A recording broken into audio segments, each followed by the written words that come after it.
สบายดีพี่น้องมื้อนี้สิพาเบิ่งดอกหวานจอด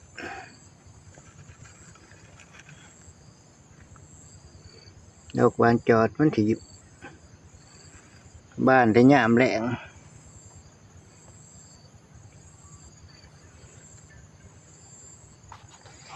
นังจากบ้านไปได้ฮอดยาม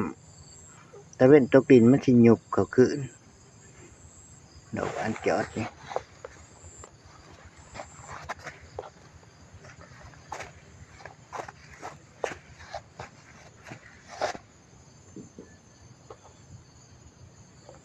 ดอกหนึงนี่มันสิบานในหลายมื้อ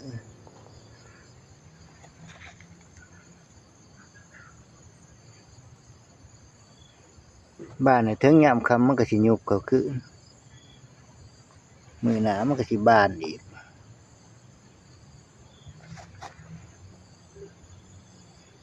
มันก็เป็นจังซั่นอยู่หลายมื้อมันจังเหี่ยวจังโลน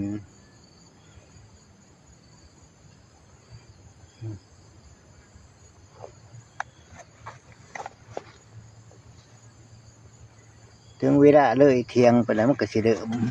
บานออกมา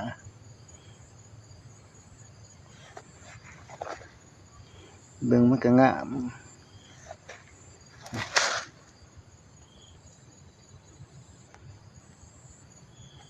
ปลูกเป็นดอกไม้ประดับไหล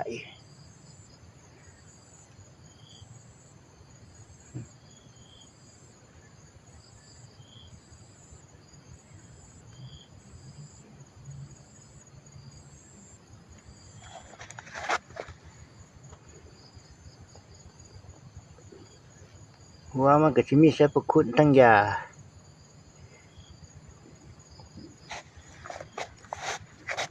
แก้บาดแก้แผลโรคกระเพาะอาหารเลือดออกตามได้พันเป็นน้ำมะนาว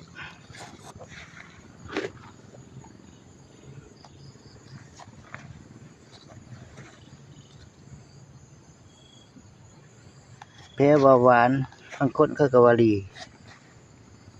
กูเขาเอาไปต้มกินเขาก็ว่าดี